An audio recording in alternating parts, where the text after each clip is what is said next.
Well, look, at this point, there really isn't any point for me to keep ranting and raving about my opposition to this latest cave in by Obama. It's no surprise to me whatsoever, and not with this deal and with many others before that. So I concede that I made a huge mistake in voting for this guy, and I will never do so again. That's all I can promise you at this point, no matter what happens from this point on. The policies that he is pushing and the Democratic leadership is pushing, that's enough to tell me that basically the American people have been sold out. And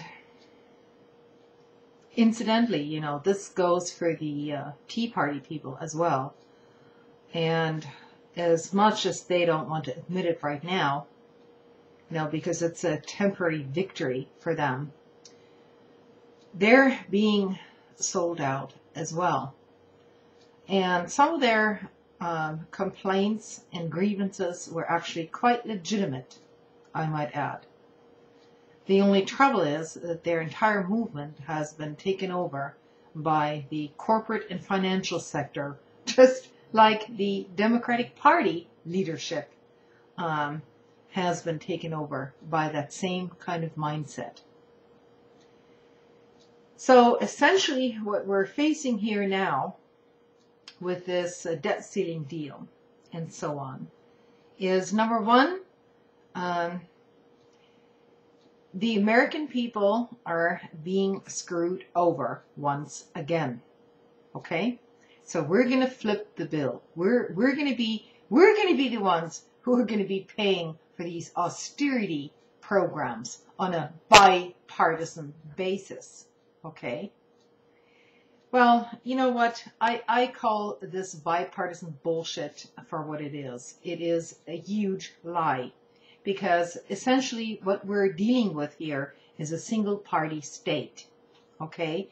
And that single party are several factions of Republicans and Democrats alike who are just absolutely willing to push further these neoliberal and neoconservative policies which have gotten us into this damn morass in the first place. Okay? So at this point, we need to start thinking about the future. We can't deal with these party people anymore. Okay? This is it. So, in order to change things for the better, grassroots movements have to spring up. Without corporate support, without the Koch brothers, without the financial backing of Wall Street, which is, by the way, cheering, absolutely cheering for this New Deal, okay? And we need to build things on the local level and go from there, because we're essentially screwed at this point. We are royally screwed.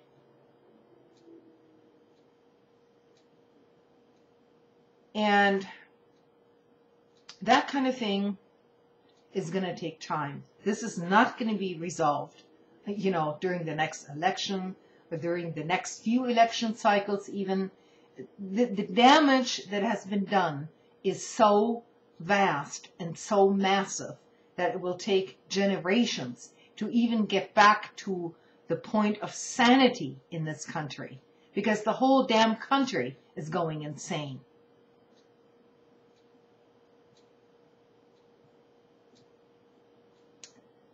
And I wish I could tell you, that my friend Joe over at the Sludge Report would make some comment about this.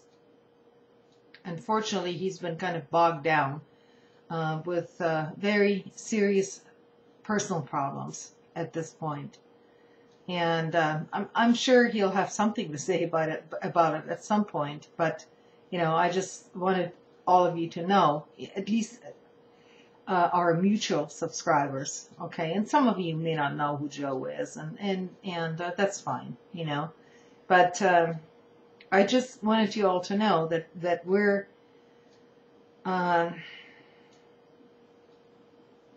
trying, that we're still trying. But this hope and changey thing, you know, if you still believe in that, then you're living in a delusional state, in a delusional mind state. That is.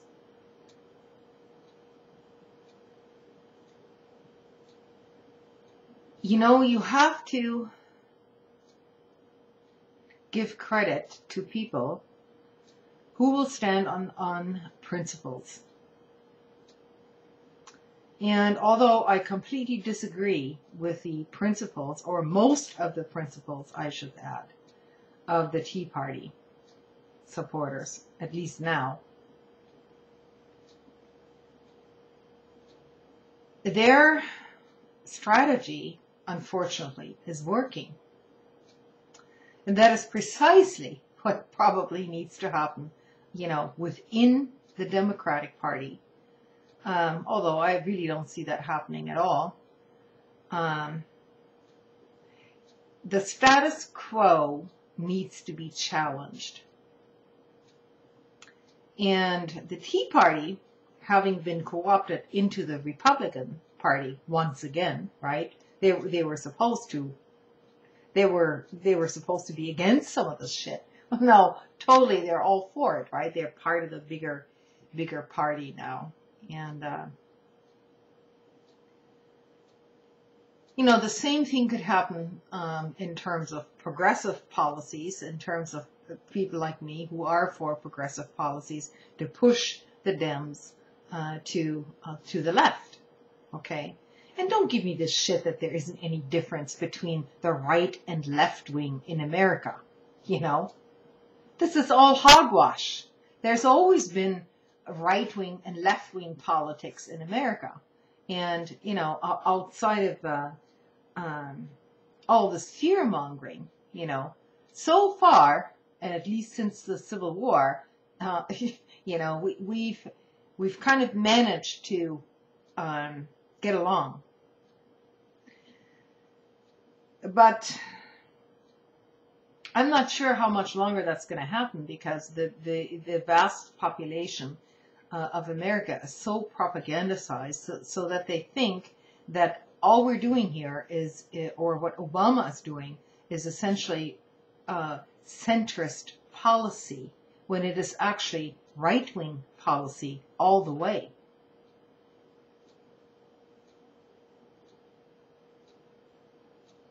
Somebody who dismantles the very safety net which is still left here in America, okay? And that's pretty mediocre, I might add, to many other industrialized and democratic nations across the globe, okay? We're at the bottom of that. And now Obama is in favor of dismantling even that.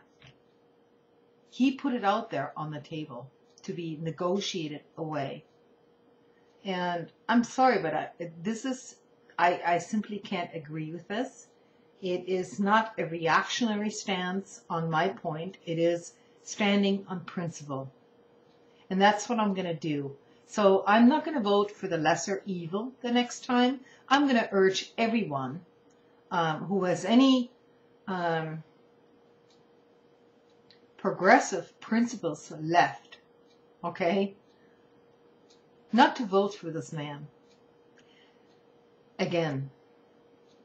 And I'm saying this as somebody who actually voted for him. Reluctantly, I might add. And so now, you know, I feel pretty shitty about that, because it's probably the worst thing I could have done.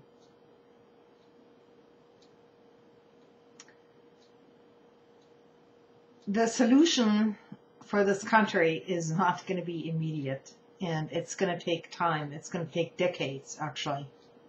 With the destruction that's been going on around here, you know, we may never recover, actually.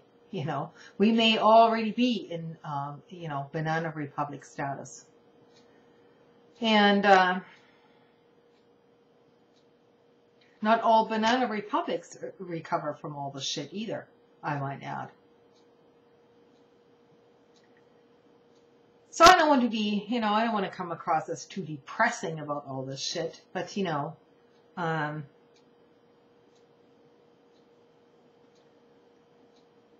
what is going on here is not even sensible policy anymore. It goes completely against the grain.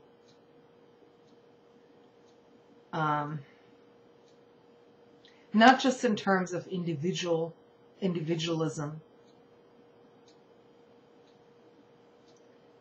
but it also goes against the grain of, you know, the community spirit and all of this. And you know what? This entire lie about bipartisan bullshit in Washington, that's just what it is. It's a lie. It's a lie. Because what we're dealing with here now is not bipartisanship, but we're basically dealing with a one-party state in which one party calls itself Republicans and the other one's Democrats. And they both essentially support the same Wall Street and corporate policies. Almost 100%. So that's what we're dealing with